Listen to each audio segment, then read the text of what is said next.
From the campus of Brigham Young University in Provo, the Utah Debate Commission welcomes you to the 3rd Congressional District Candidates Debate.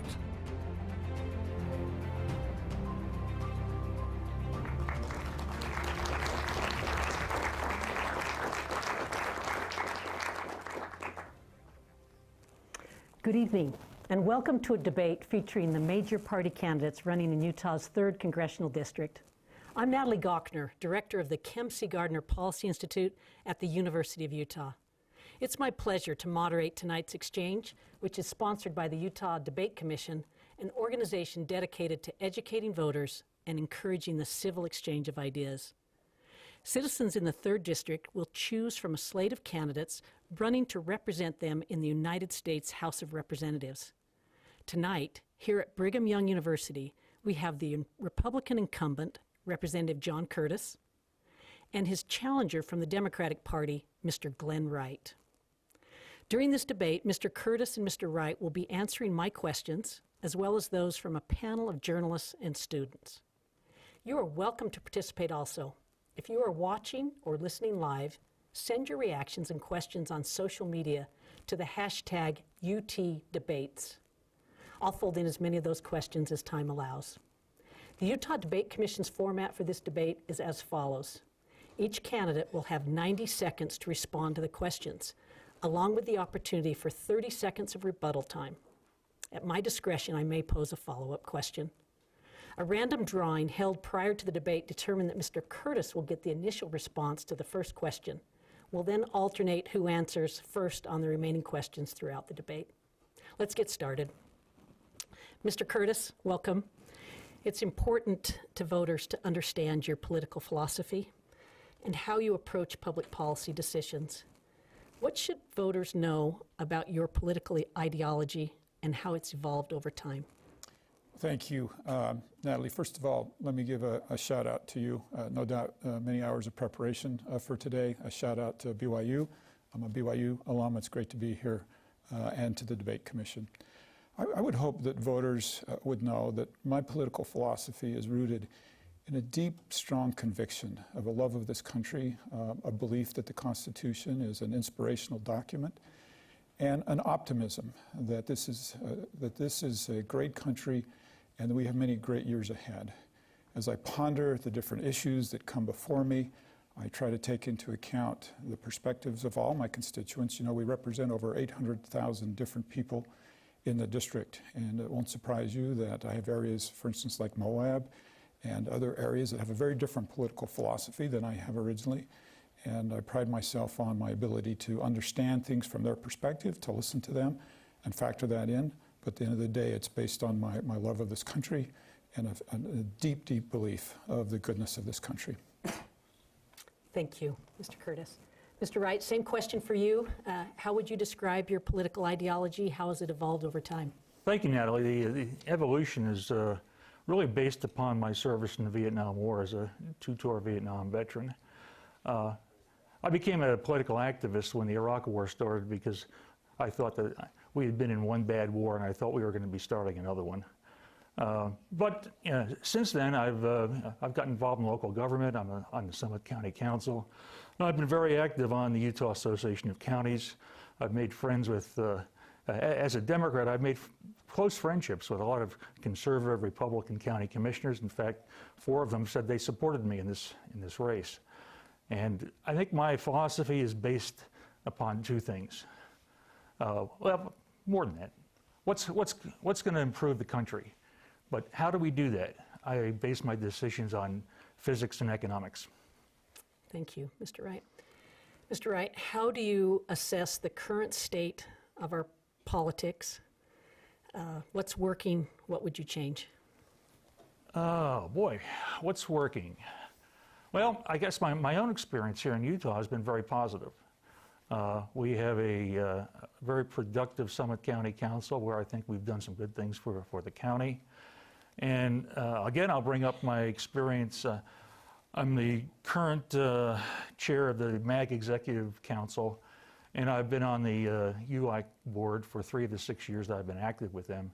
And as I said, I've learned a lot from talking with my fellow county commissioners and council members from around the state, and it's really expanded my view of what people want in the country and in the state.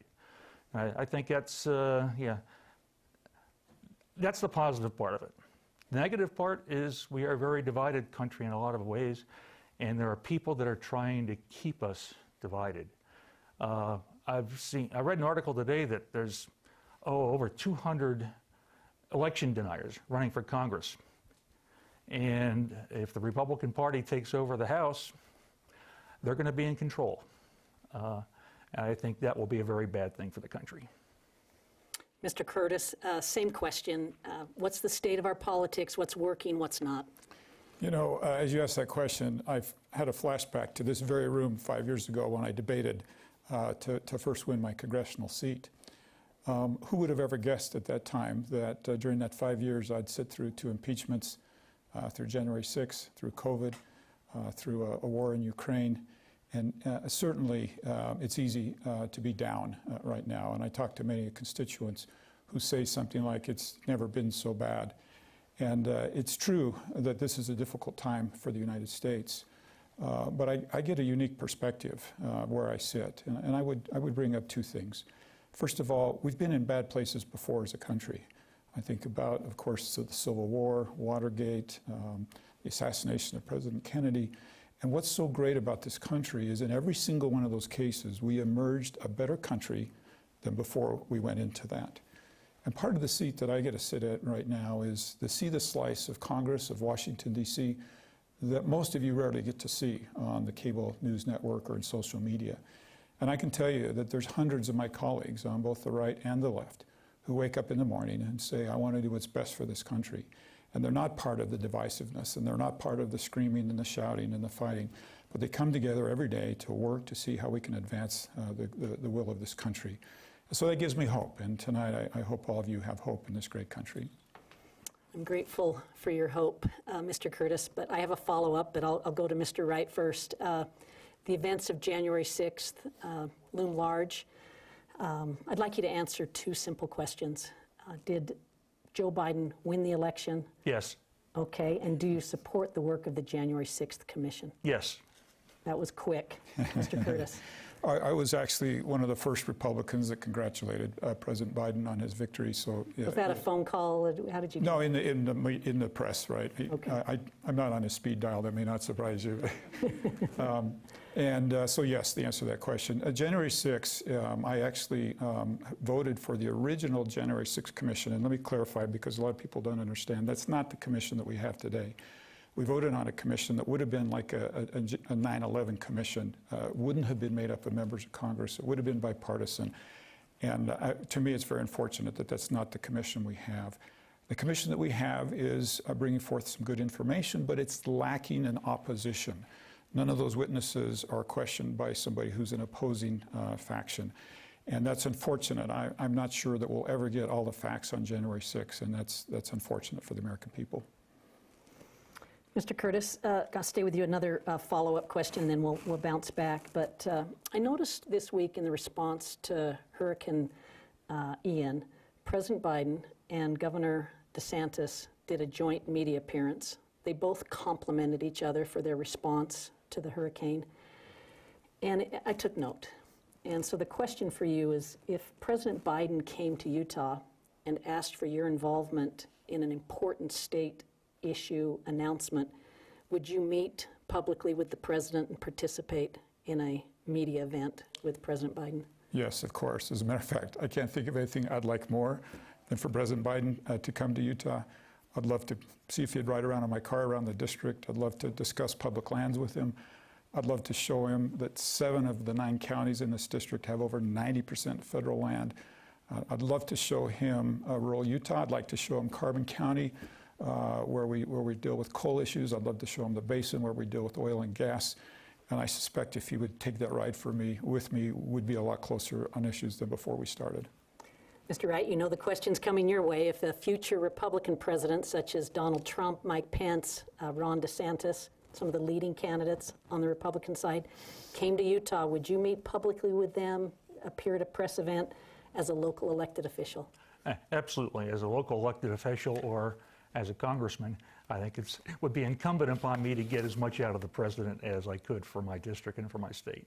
Thank you. I'm going to jump to some questions on the economy, but I have one more, and we'll go to Mr. Wright and then Mr. Curtis. I sense that our country needs a lot of healing from the divide, from the dysfunction, the disagreements. And people speak a lot about political speech and how it is corrosive. The question would be, what approach would you take to healing our national divide as it relates to political speech? How do you choose what words are dignified? And how do you make sure those around you that advise you also participate in dignified political speech? I think it's important not to try to make a lot of cheap sound bites and call your opponents names and belittle them. Well, what I've learned is that I truly think most people, now there's some people who are never going to agree with me on a lot of issues, but most people we can agree on what the problems are, and what we have to do is, we may not agree on the solutions, and that's where we have to have a dialogue and figure out how to get things done. But you don't start that dialogue by calling somebody a nasty name. Mr. Curtis, so that's one of the pillars of healthy political speech, is not to call people names. How do you choose to use words that are dignified? How do you make sure those around you use dignified words and really create a better political environment with more cohesion and healing? I think the very first thing that I do is I imagine if my colleagues were right next to me when I said it, how they would react. And in Congress, of course, we get many opportunities to speak, and one of the more frequent opportunities is in a committee meeting. And I think if anybody rolls back the tapes, if anybody looks at my social media, if anybody looks at my statements, they'll find that I go out of my way to speak in a way that protects a relationship with people that I disagree with. And I'm proud of my record back in Washington, D.C. of working with my colleagues on all sides of an issue. And I find they're likewise, they then return that same kindness. And as far as your question about how I influence others, the best thing I can do is be a good example myself. I think my staff would all tell you that they understand very clearly the way that we speak with other people, the way that we dialogue with other people, the way that we communicate through social media and other means is always with dignity and respect. Thank you. Next question. We're going to transition to the economy. I have several questions about the economy, and want to start with rising prices. And I have a question submitted by a student. I'll read it to you, and we'll go to you first, Mr. Wright. The current rate of inflation in the United States is 8.26%. According to U.S. Labor Department data, here in Utah, the inflation rate is above the national average, and according to the U.S. Congress Joint Economic Committee, inflation in Utah is up 15.4% compared to January 2021. What measures will you take to combat inflation? Wow, what an easy question, Natalie. What measures will I take? Well, I think you can address this in two ways. First, trying to mitigate the effects on individual people. And one of the things that Congress did recently was to start negotiating prices on pharmaceuticals and reduce over a period of time the out-of-pocket expenses for Medicare. Another thing, more for the long term, is to remove our reliance on the cost of oil on a worldwide basis. We just saw today where OPEC says they're going to decrease production to raise prices. We need to divorce ourselves from the reliability on them. And we do that in the long term by electrifying our transportation infrastructure. By decreasing demand, we will decrease the price of oil for everyone, and we will make ourselves independent of the petrodespots around the world that are causing so much trouble. So those are some of the approaches I would take. Mr. Curtis, this is on everyone's mind. We've got it costing, U.S. households up to $450 more a month to buy the same basket of goods.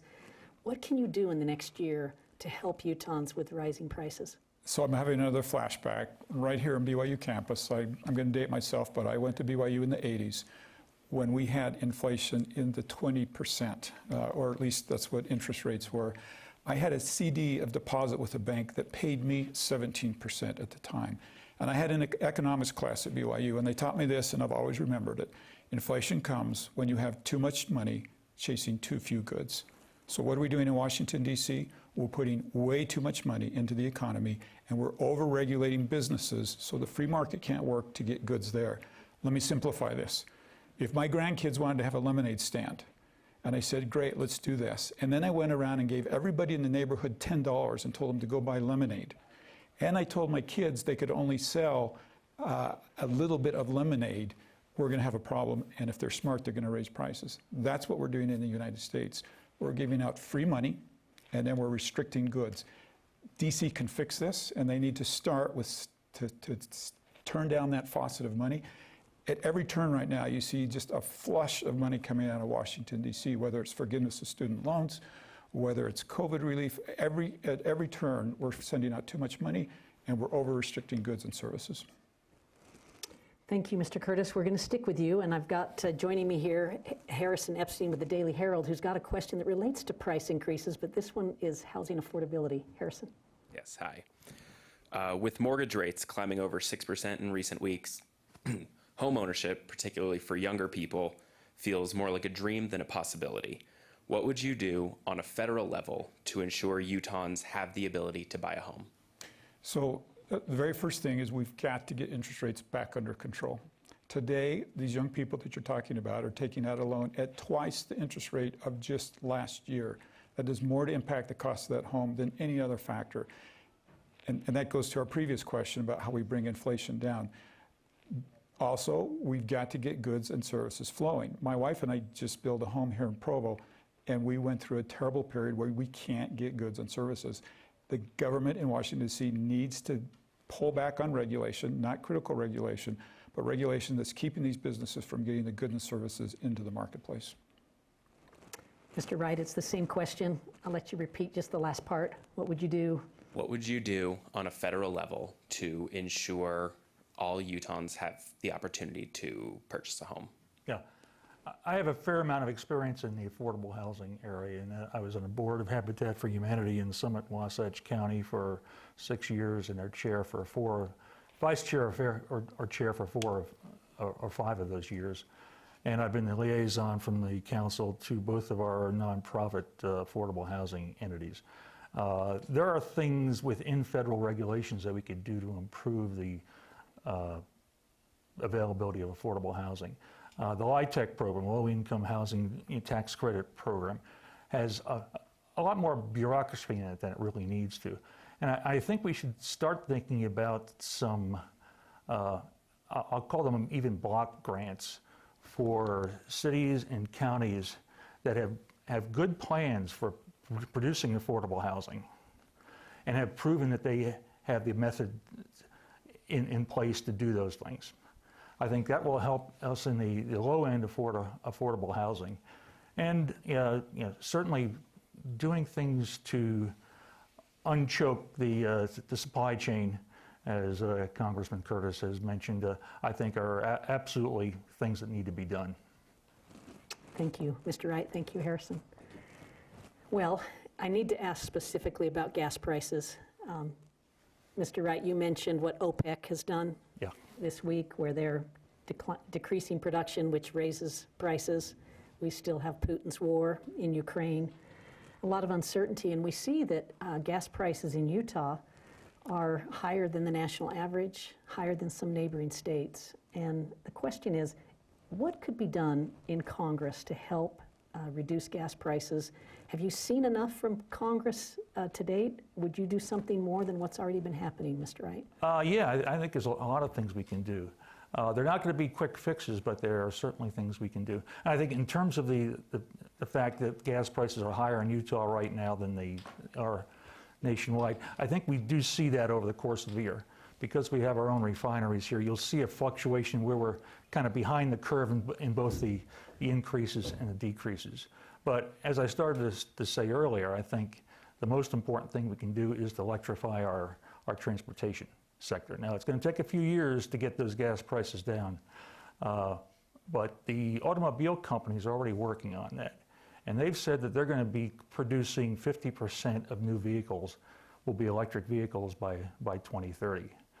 I've also read some financial articles that say sometime by the time that happens, demand for gasoline and crude oil worldwide will decrease to the point where the worldwide price of oil will be more in the $20 to $30 a barrel. So it'll help everybody.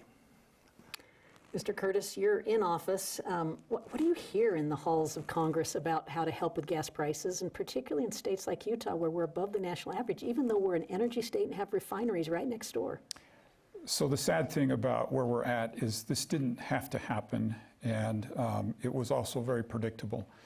And if you go back a few years, we started to knock the legs out from underneath our fossil fuels companies. And we somehow bought into this idea that we had to destroy our economy. We had to sacrifice affordable, reliable prices. We had to sacrifice energy independence, all to lower emissions. And if you look at what Europe has done in that false pursuit, they're now producing more emissions than ever in their history, and they're paying 10 times more for energy than we are here in the United States. If you think it's bad here, just imagine the United States. Now, for a moment, think about the hypocrisy of shutting down U.S. oil production and then literally begging our enemies to produce more fuel, as our president has done. And that is a problem. We need to understand that here in the United States, we produce it cleaner than anywhere else in the world. Why aren't we willing to burn U.S. fossil fuels, and we can actually reduce emissions at the same time?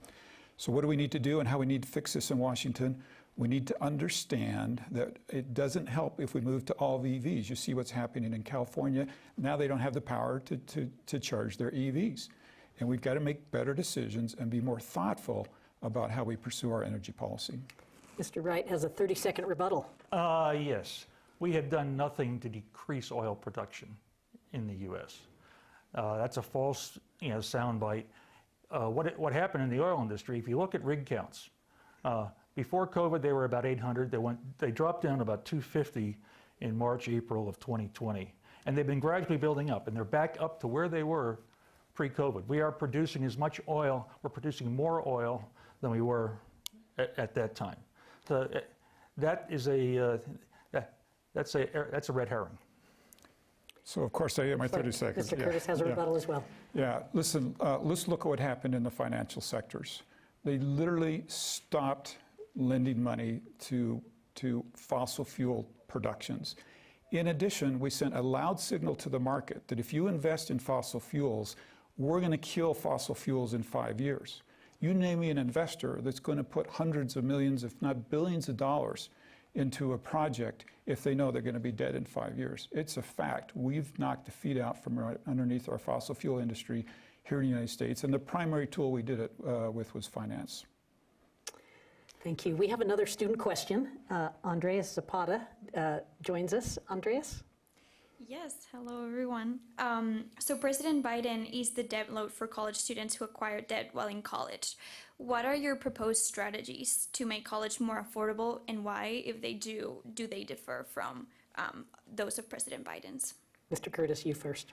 Look, what President Biden did was wrong on many, many levels. It added to inflation. You know, that put about $400 billion into our economy. Every one of those students that's not paying back student debt is out buying TVs and microwaves and causing inflation to go up even more. Those students signed a contract that said they would pay it back, and we're teaching them that contracts don't mean anything. My son went to medical school, and I visited him once while he was in medical school, and I found out when I went to take a shower that he had turned off his water heater to save money so he didn't have to incur any more debt than he needed to do it. And now you imagine how he feels right now when other people's debt is forgiven. Imagine how all the people in our community who have those important jobs that keep our economy running, that didn't go to college, feel when they now have to pick up a tax burden to pay those loans back. So what do we do about it, which is I think what your real question was. Look, let's have a conversation about two things. Number one, why are student loans interest rates not at market rate? That's an easy fix. We can all agree on that. That should be an easy thing to do. And why does college cost so much? We saw through COVID that you didn't need brick and mortar for a lot of learning, and there's clearly some things that we can take into account from what we learned to lower the cost of tuition, and that's what we need to be doing for college students, not forgiving their debt. Mr. Wright? I agree with a lot of what Representative Curtis just said. We do need to control the cost of college. And one of the ways we can do that is by modifying the college loan program so that loans would not be available to students in colleges where those universities didn't control their costs, at least to stay even with the rate of inflation. I do think that the debt forgiveness was a good thing. If you look historically, student loans were at a very high interest rate, in some cases usurious. And I know of people who, 10 years ago graduated with $25,000 worth of debt and now have $80,000 worth of debt. I think we need to modify the student loan program. And as far as not finding enough money for it, well, a few years ago, I seem to remember there was about a $2 trillion tax, a tax cut that mostly benefited folks that made over $1 million a year. And instead of buying microwaves and TVs, they were buying jets and yachts. Well, we have Fox 13 political reporter Ben Winslow joining us now in studio. Ben, great to see you. I know you've got a question for the candidates. Tonight, the president announced federal pardons for simple marijuana possession offenders and encouraged states to do the same. He is also calling on his own Health and Human Services and the Justice Department to remove cannabis as a Schedule I substance. So my question to you, gentlemen, what do you think? Mr. Wright. Excellent idea. Why I think marijuana use amongst adults is a victimless crime. And it also feeds the drug cartels. It's a base amount of money that they have to make in the country. We've sent a lot of people to jail over the years for minor marijuana offenses. I know a person who was pulled over 3 times while driving while brown. And the last time they found a seed in her coffee cup holder and arrested her. And it cost her $2,000 to get that arrest reversed because it was totally not valid. The amount that was in her coffee cup holder was a tiny fraction of the actual amount you needed to be convicted for an infraction.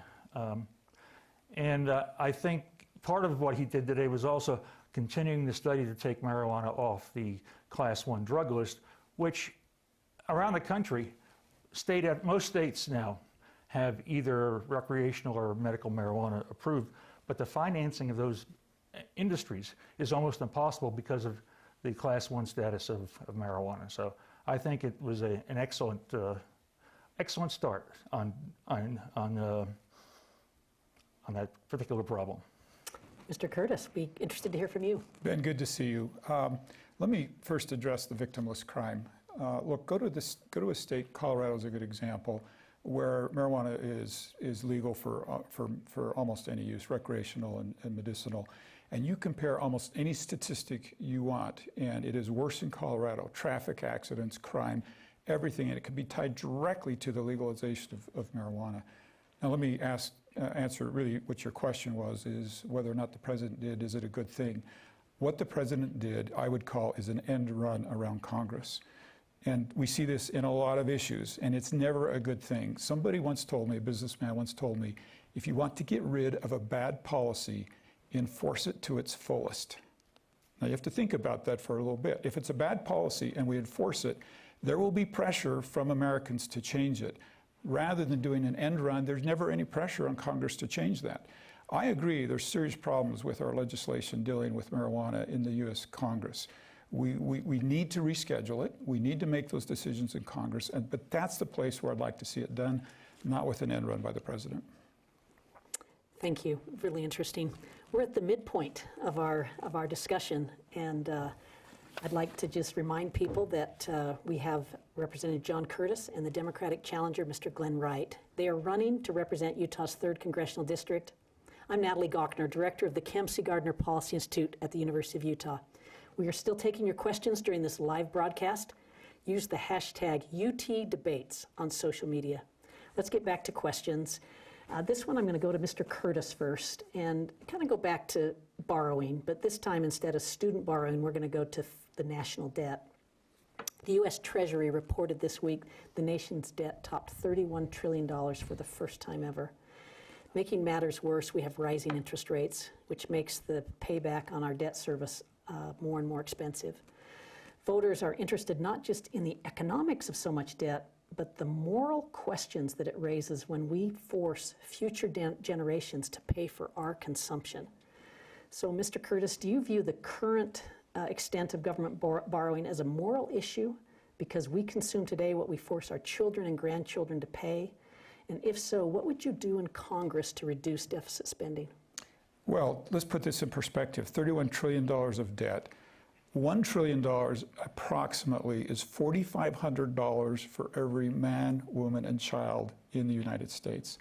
So take that and times it by 31, and you can see the extent of this problem. It's totally unacceptable. Yes, it's a moral problem, it's a financial problem, it's an institutional problem, and if we're honest, this belongs to every politician in Washington, D.C., not just one party. We've become intoxicated on spending, and we're flushing trillions of dollars down the drain as if it doesn't even matter.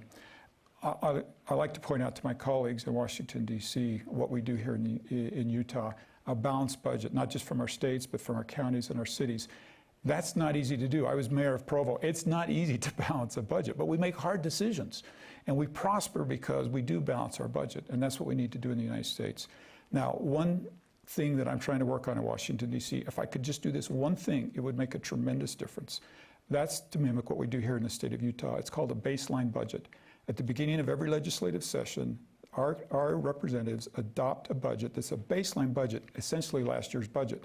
So if they don't agree on a budget, instead of going into a shutdown mode, they go on last year's budget. In DC, we go into shutdown mode. It never ends well, and we always end up spending more money. So that's one specific we could do that I think would make a difference in Washington. I think there's a lot of things Washington could do in fiscal matters that would be better if they copied the state of Utah. Yeah, exactly. Mr. Wright, do you believe that this federal debt is a moral issue, and what would you do to combat it? Yeah, actually, I think Representative Curtis had a lot of good ideas. I would agree with a lot of what he said. And I think we have to change the philosophy of how we think about or how we're going to approach the debt. If we look at the parts of our debt that we can control, the discretionary spending and our deficit. If you go back to 2020, we had a $4 trillion national debt, a deficit that year. I think it's down, the current plan is $1.8 trillion. Well, guess what the discretionary budget is? 1.6. That's for an entire domestic and military spending. How do we fix that by decreasing spending? Well, there's a couple of ways.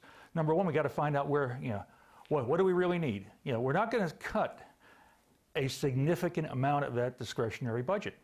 We have to learn how to pay for it. Where is the money? The money is in the pockets of basically the millionaires and the billionaires we have in our society right now. But the philosophy that we can never raise taxes has gone so far that we will never, balance a budget if we don't fix that paradigm. I want to just follow up with this, and I'll go to you first, Mr. Curtis, but you said we're intoxicated with spending. Is this more of a spending problem or a revenue problem? Listen, let's get spending under control, and then we can talk revenue. I think it's very interesting. My Democratic colleagues like to talk about, hey, we need to tax the rich more often.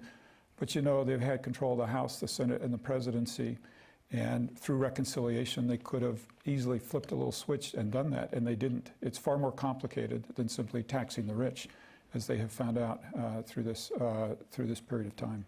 If you want to get spending under control, give us one big item that you support that would make a difference. Well, so I've been criticized by my opponent for voting against a bill for veterans, the PACT Act.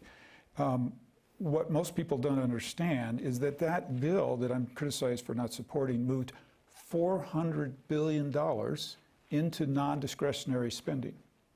The Senate had an exact version of that bill that accomplished the same thing without moving it into non-discretionary spending, which is why I opposed the bill and supported the Senate bill.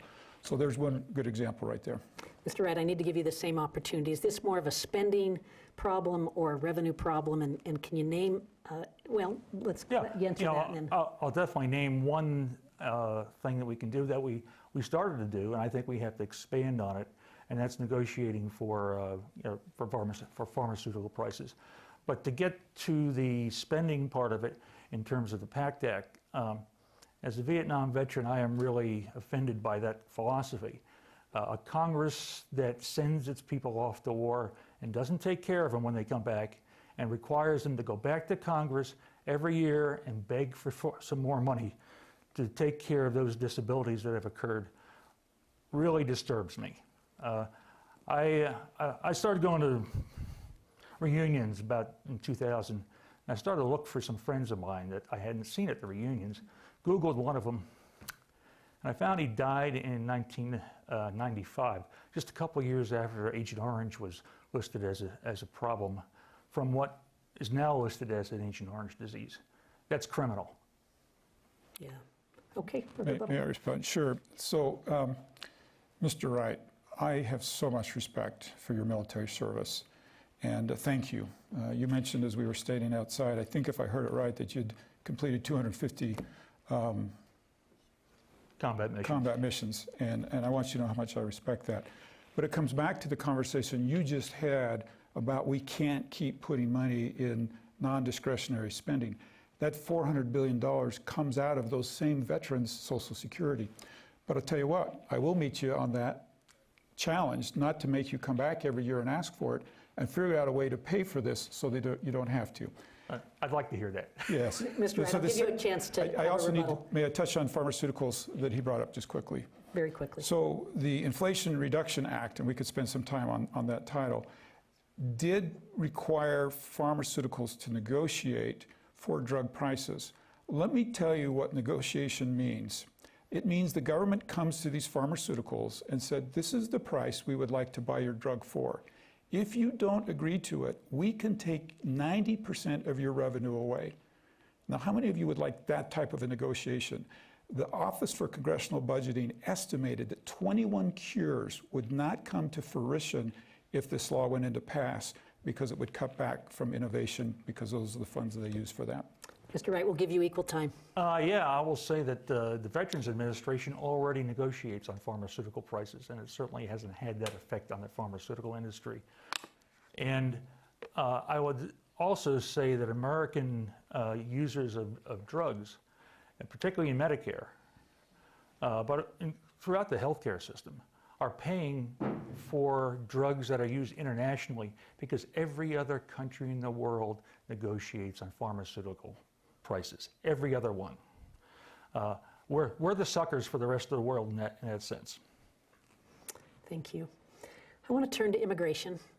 I think both of you will know that I'm an economist by training. I'm keenly aware of the labor shortages that face the United States and the state of Utah. Immigration can help fill this labor gap.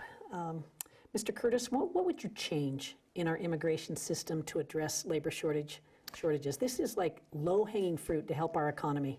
It is low. Excuse me, I need to go to Mr. Wright first. Okay. Oh, okay. In the immigration area. Yeah, and Sure. how can it help with labor shortages? Absolutely. I think immigration reform is critical to that. As I said, I've done a lot of work on affordable housing and looking at the costs of affordable housing over the last several years, where we've had not enough workers to build houses. There are lots of folks outside the country that would like to come in and help us build our economy. I think we need comprehensive immigration reform. And in this sense, I think Representative Curtis has some good ideas in his platform. I think they're a little strict in some places. I think we can negotiate them. But if he puts that out, Or if I'm in his place and somebody like him puts it out, I think it's a good place to start negotiating from. Mr. Curtis, you got a compliment. I'm not sure I want to respond to that. Thank you, Mr. Wright. And once again, I would love to work with you on that issue.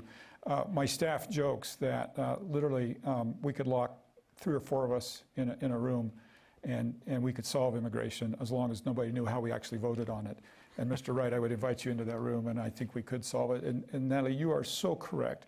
This is hurting us in a substantial way. Imagine the hit to GDP, because we have a group of people willing to come to this country, obey our laws, pay taxes, and in many cases go back home, and we're not letting them connect with the people that need jobs here in the United States, that need workers here in the United States. I had an opportunity to travel to the border some months ago, and what I saw, I'm confident that I don't care if you're the right, the left, Republican, or Democrat, you would be uncomfortable with what I saw down there. You know, the illegal crossings were 9 times more in 2021. They were more than the previous 9 years combined. And in 2022, they were 300% above that. We're failing these people. We are not doing what's best for them.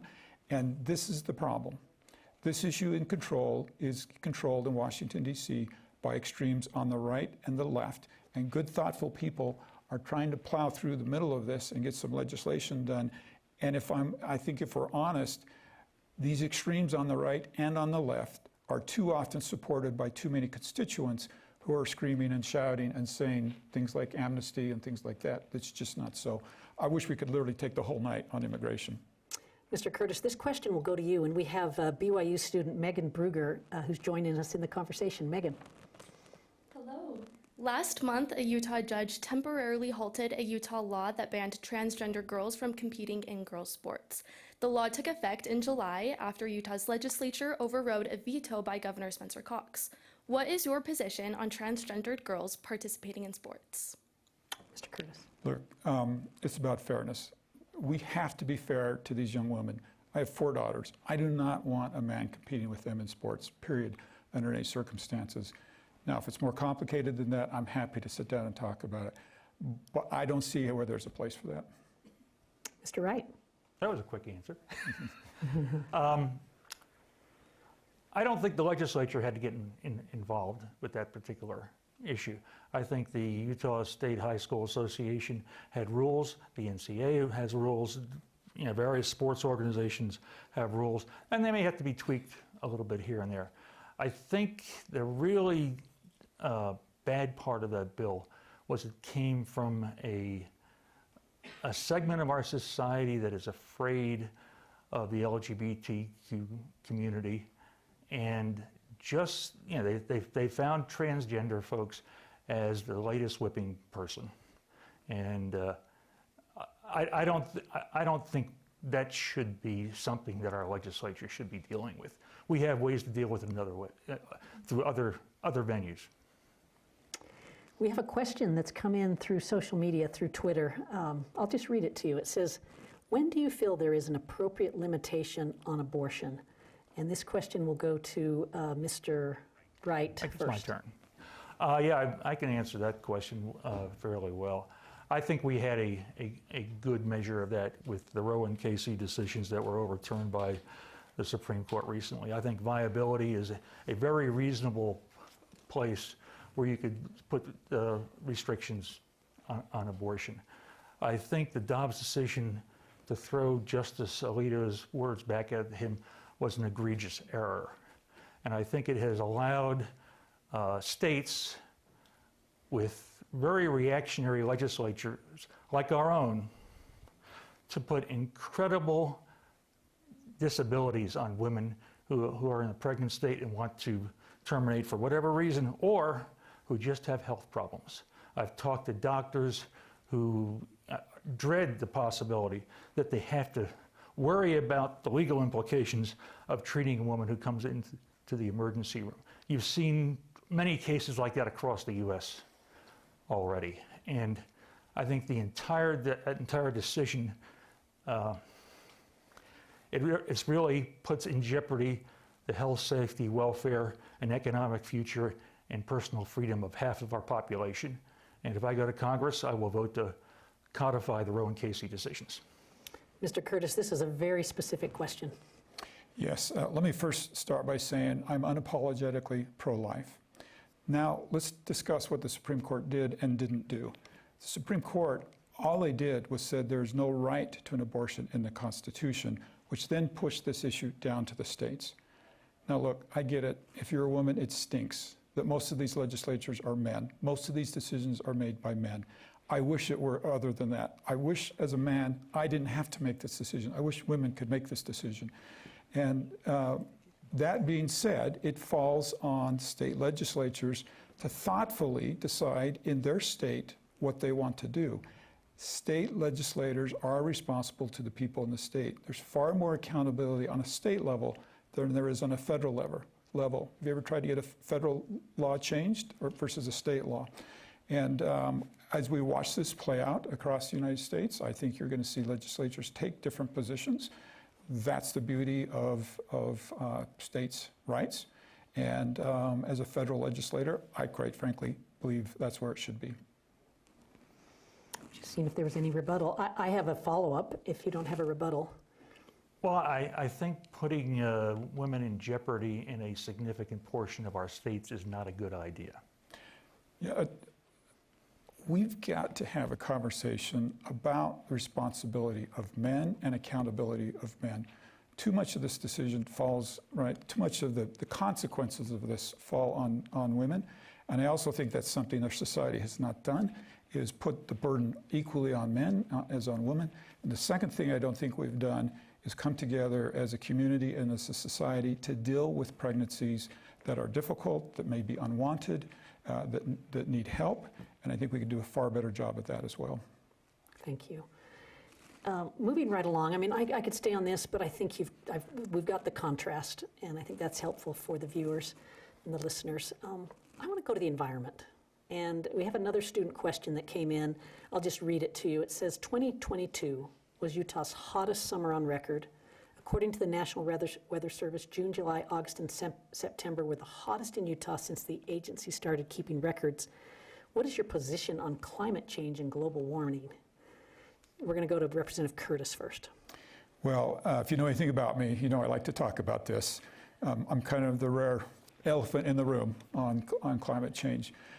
Listen, I think it's important on climate to do something which we don't generally do in this conversation.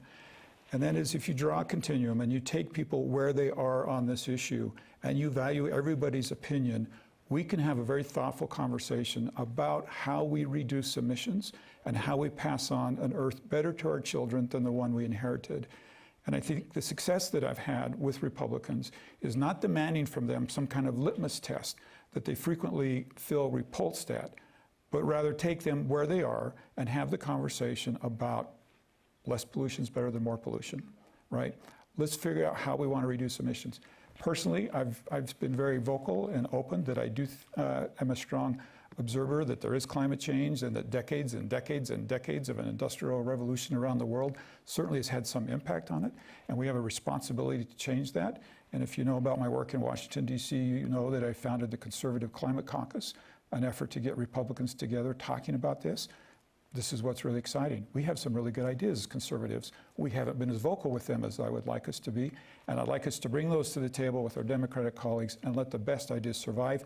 Here's what's critical in the last little bit.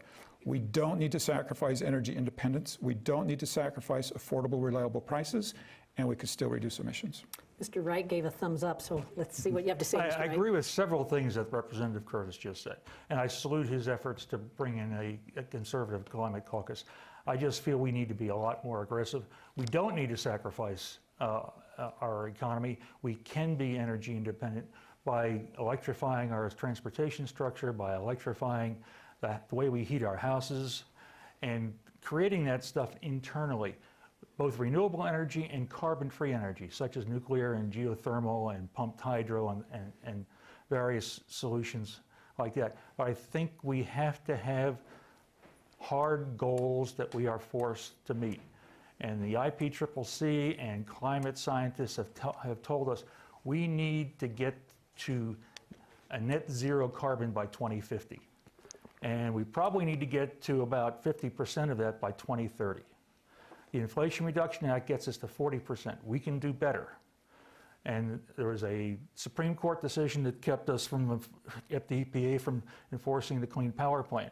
One of the things we can do in Congress is codify the Clean Power Plan, because they didn't say it was unconstitutional, they just said it had to be done by the legislature. Another solution, I'm a member of the Citizens Climate Lobby, which I know the Congressman has dealt with before. A price on carbon rebated to people on a per capita basis with a border adjustment can go a long ways towards putting economics behind the fight for climate change. Mr. Wright, I want to stay with you. I want to fit in 2 more questions. Let's keep our responses short, 45 seconds or less. This has come in through YouTube. What is your opinion regarding funding the Ukrainian defense against Russia? Should we increase our support to Ukraine or decrease our support? I think we should make it, increase it as much as is needed to prevent the aggression from Russia and Ukraine. Unfortunately, that country is going through genocide wherever the Russians have invaded that country. And we have to stand up to them. We have to support them. And we may get to a situation where we may have to put NATO forces in place if Putin goes to some extreme measures. And we'll have to see where that goes. But I definitely support the effort in Ukraine. Yeah, I'm grateful for the question. We needed to address it tonight. Mr. Curtis, should we increase or decrease our funding to help with the Ukrainian defense? I'm fortunate to have had some classified briefings and quite a bit of information on this. And I will just say this, I'm absolutely convinced that Ukraine's success keeps U.S. men and women out of war and saves U.S. men and women's lives. And that if Ukraine is successful, it's far more likely that we're not sending U.S. men and women over there. So we have to help them be successful. Now, at the same time, it's fair to ask for accountability with the dollars that we're sending over there. And there is a growing sense in Congress that we shouldn't just send money over there with no strings attached, that we need to be far more accountable in how those dollars are spent and make sure that the U.S. taxpayer is protected with those dollars.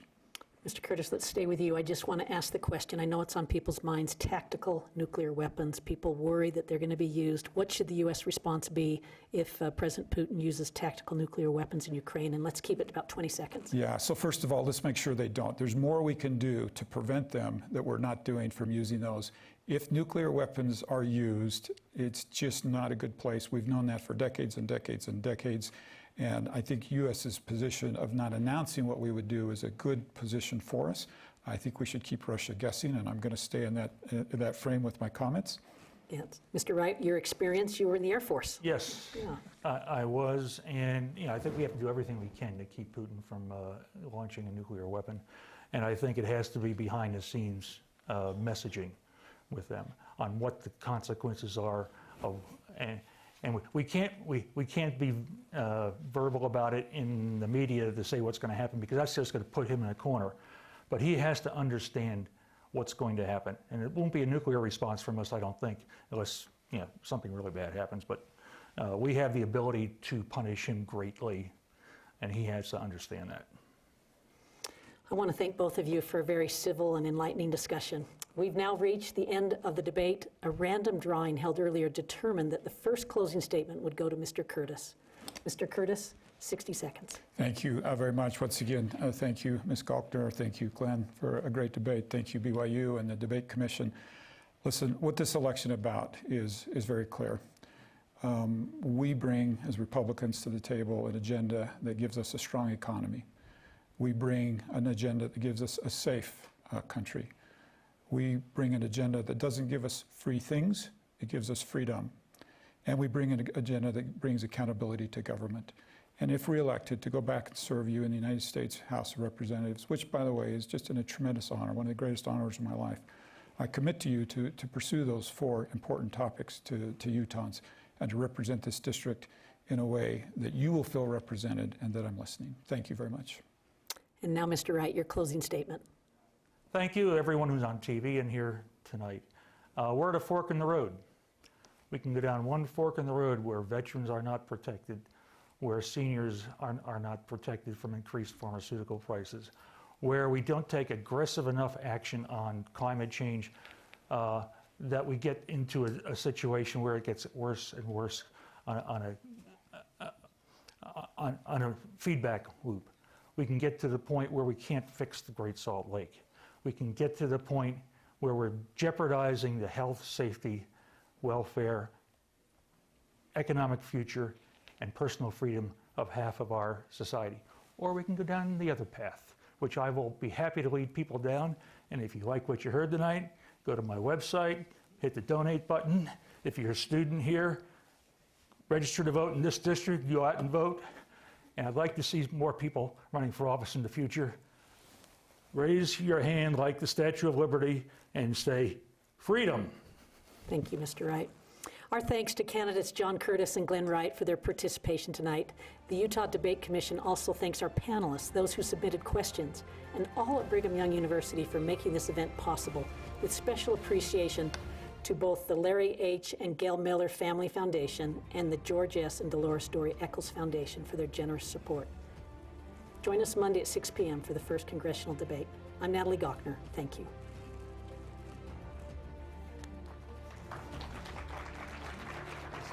Good job.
How'd I do?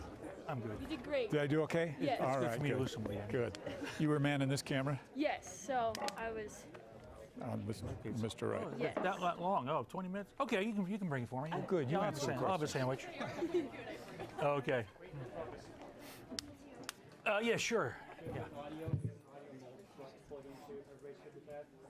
All good?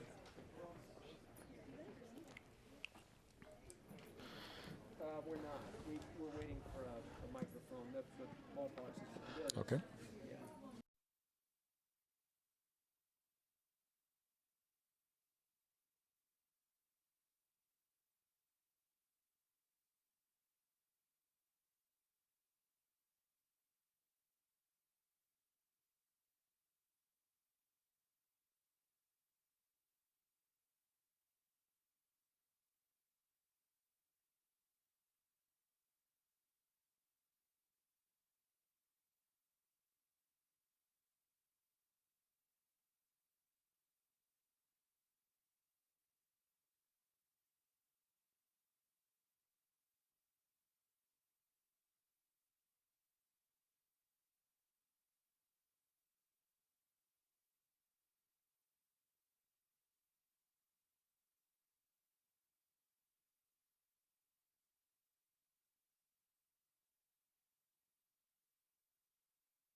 I don't want to criticize him, but too often we pin too many hopes on electric vehicles, and we don't ask tough questions.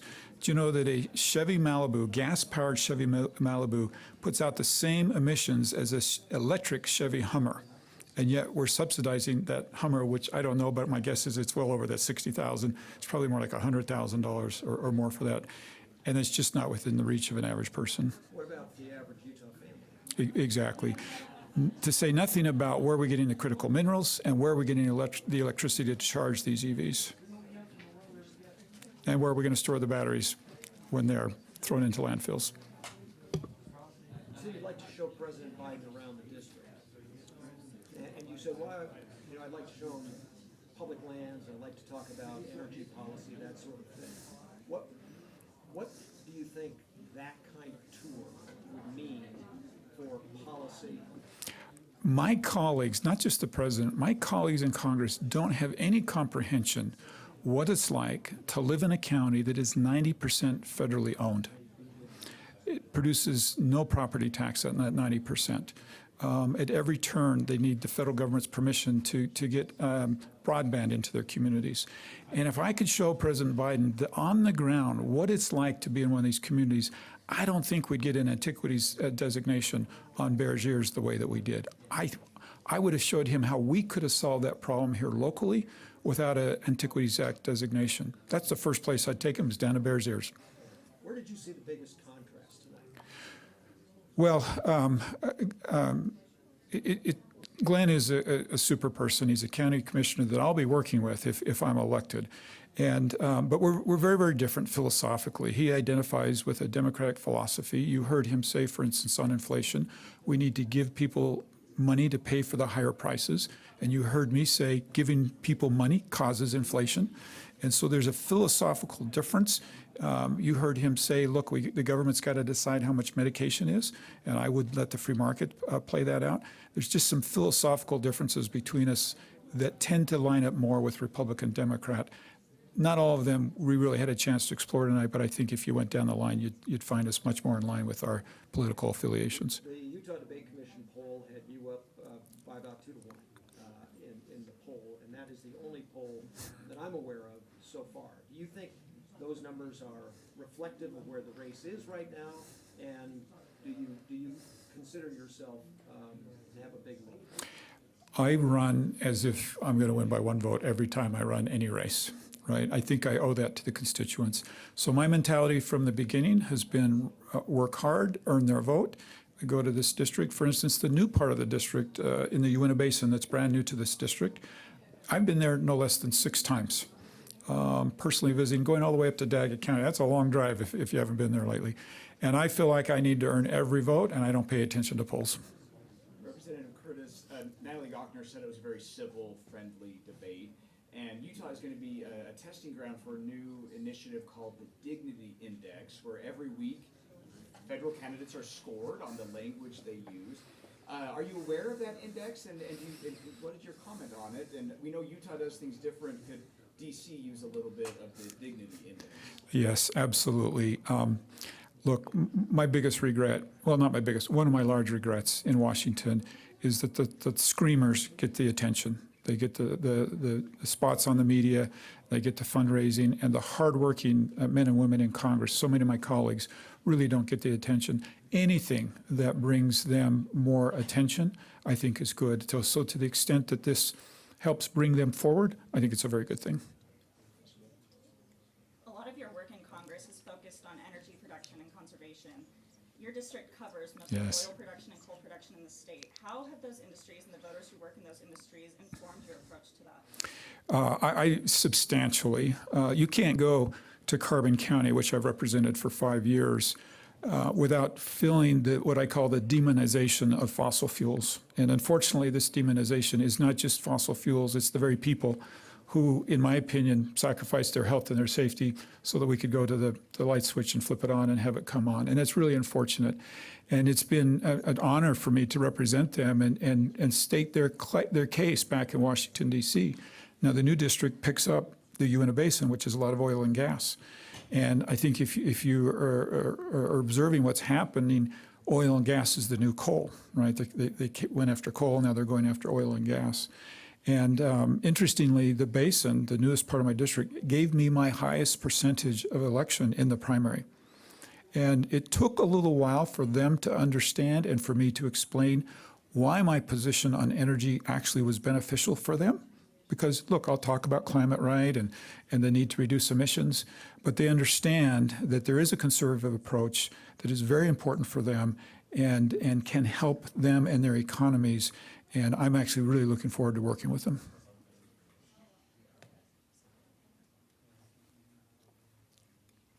Is that a wrap? Thank you. That was way too easy. No hard ones? No, I shouldn't invite you guys to give me a hard one. Yeah. Thanks very much. No. Okay, thanks very much. You're waiting off this way? Okay.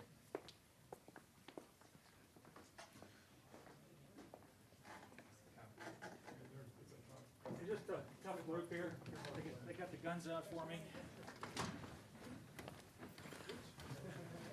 Hello, welcome. Pleasure to be back.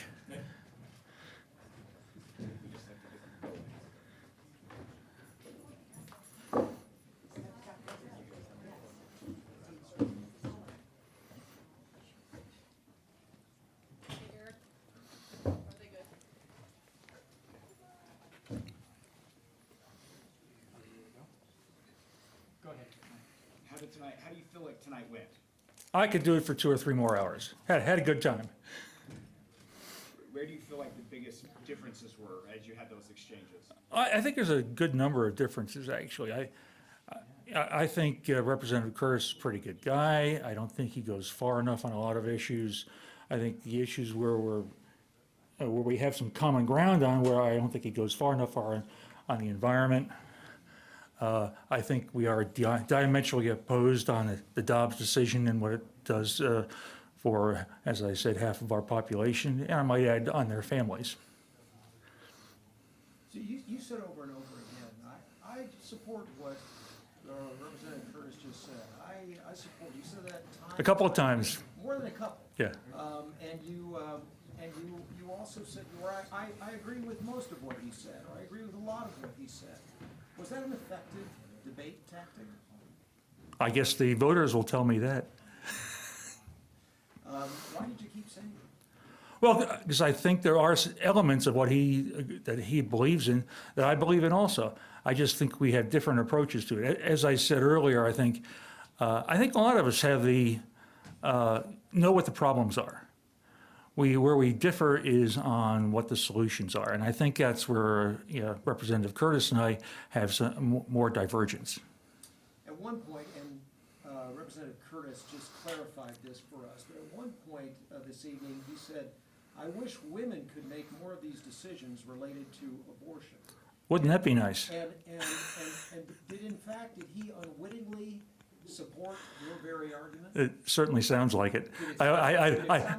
Yes, I think I almost put my thumbs up when I heard that, but yes, I think he did say that. I'm not sure if it was a slip of the tongue or sometimes people say things that they know is true, but they can't really they can't admit to, and it just kind of slips out. I'm not a mind reader. I don't know. But that was notable. Yes, it certainly was. And I think we have a lot of agreement on the immigration issue. As I said, I think he is a little too tough on some of his immigration stances. But I think the fact that he's willing to look at and actually support legalization for folks who have been here working in our economy for a lot of them for decades, I think that's a good start. I do think we have to be concerned about border security. Devil's in the details on that issue. I think the issue of the wall with the last administration was a complete red herring. The wall is and was an ineffective method of controlling immigration and is just kind of a symbol. I think there are things we can do. In immigration, you have two classes of people you have to worry about. First, you have the drug dealers and the cartels, and we have to have good controls to keep them out. But look at the people who are coming here now. They're mostly asking for asylum. They're showing up at the border station and say, "Please let me in. I need help." So what do we have to do there? We need more immigration judges. We need to speed up the process. We need work permits for the people that are here waiting for their issues to be adjudicated. I want to ask you something about inflation, which seems to be the number Yeah. one subject. There's more things I can say about that. Thank you. But you said during the debate this evening, we need to, quote, electrify the transportation infrastructure. Yes. The average price of an electric vehicle has been reported to be as high as $66,000. Yep. The median household income in Utah is reported to be, according to the Census Bureau, last census, $75,000. You live in a very affluent community. How in the world does the average or median household in Utah afford a $66,000 electric vehicle? They don't right now. But the car industry is moving towards electric cars. And the price of electric cars are going to decrease pretty rapidly over the next 5 to 10 years. So for the folks who can afford it, they should do so, because everyone is going to be driving an electric car 20 years from now. Okay. Because the prices are going to come down. But right now, in terms of reducing inflation, your Yes. recommendation this evening was go get an electric car. Yep. It doesn't seem feasible. No, that's not what I said, Brian. I said specifically for the long term, that is our solution. For the long term, and I say by 2030, we will have changed the paradigm in the oil market. That's our long-term method to control long-term inflation. Are there other things we can do? Absolutely. Taking money out of the economy is the obvious way to do it. Now, the Fed is doing it by raising interest rates, and they may kick us into recession. The other way to do it is with Congress to decrease the deficit. How do we do that? Are there things we can cut in the federal budget? There probably are. But the biggest low-hanging fruit is to raise taxes, repeal the Trump tax cuts on millionaires. As I said under the student loan discussion, that tax cut, allowed our millionaires to buy private jets and yachts. Yeah, we'll take that. I'm perfectly okay with taking that out of our economy. I mentioned earlier to Representative Curtis the importance of energy production in your district. Most of the state's oil and gas fields, coal fields are here in your district. Yes. So I'm wondering how, when you want to go further with the environment, I'm wondering how you're approaching that with those voters who rely on those industries. Yeah, absolutely. Great question. I had a campaign visit to Carbon in Emery County about 2 weeks ago. I was there 2 weeks ago Friday, tomorrow. And I visited the Energy Research Center in Emery County. The folks down there are planning, Rocky Mountain Power has already said that they're probably going to replace those coal-fired plants with nuclear plants. The nuclear reactor that's being developed and tested in Kemmerer, Wyoming. I was at an energy conference in the Uinta Basin a few weeks ago and actually had dinner with a bunch of Uinta County commissioners and a commissioner from Lincoln County, Wyoming, where that is taking place. They're building the building where that's going to take place right now, and their goal is to have that up and running and approved by the NRC by 2028. I had a discussion with the economic development manager for the 4-county Southeast Utah coalition, and he said he had talked to the nuclear expert at Rocky Mountain Power and said it would take them about 15 years to get those installed into Emery County. And that's the future in Emery County. They have in Carbon County. They need to continue to be the energy central for Utah and for a good portion of the West. And the advantage they have is the electric nodes come right into those coal-fired plants. The Uinta Basin is a whole different issue. The car companies are going to drive down the price of oil. There's going to be significant economic difficulties in the Uinta Basin by 2030. As I said, I saw some reports that said by that time the worldwide price of oil could be $20 to $30 a barrel. There's no $30 a barrel oil in the Uinta Basin. What we have to do there is we have to diversify and improve their economy. I'm actually working on a program right now in Summit County. We're working with a company that is evaluating our biomass. We think we're going to get a report that says that we can attract investors into Summit County to create a biomass to biofuel plant. And if we can do it there, the entire eastern section of Utah has national forests and state forests and private forests where that could also happen. And particularly in the Uinta Basin, the Ashley National Forest is full of dead trees and undergrowth and ladder fuels. We need to do that to create healthy forests and diversify our economy. We have time for one short question. How are you, John Curtis said that he's running as if he'll try to win by one vote. How hard are you approaching this race, and what do you say to people who might suggest that it's just not political? Well, I think we'll see after they count the votes, and we'll know the morning of November 9th. I think it all depends upon who turns up to vote. I think the issue in the race that could turn the race is the Dobbs decision. And if there's enough mad women and their families in this state that say, this has got to stop, then I'll get some more votes. Is it going to be enough? I have no idea. But we're running hard. I've been to all but one of the counties in the district, and I had a long conversation with the county commissioner from Daggett County. So I know the district. I know virtually all of the county commissioners in all the counties in the district. I have good relations with them. As I said, some of them are supporting me, and I'm hopeful. Is it an uphill battle? Absolutely. But I'm the eternal optimist. I counted up the sorties on my flight log from the Vietnam War, and I about 250 missions, but I actually climbed in the airplane and took off over 300 times. Every time I did that, I knew I was going to get shot at, and every time I always thought that I was going to come back. Now, there were a few times I almost didn't, but I'm the optimist. I'm the eternal optimist. Thank you very much, Mr. Wright. Thank you. Thank you. We appreciate it. Yep. Great questions, guys. Thank you.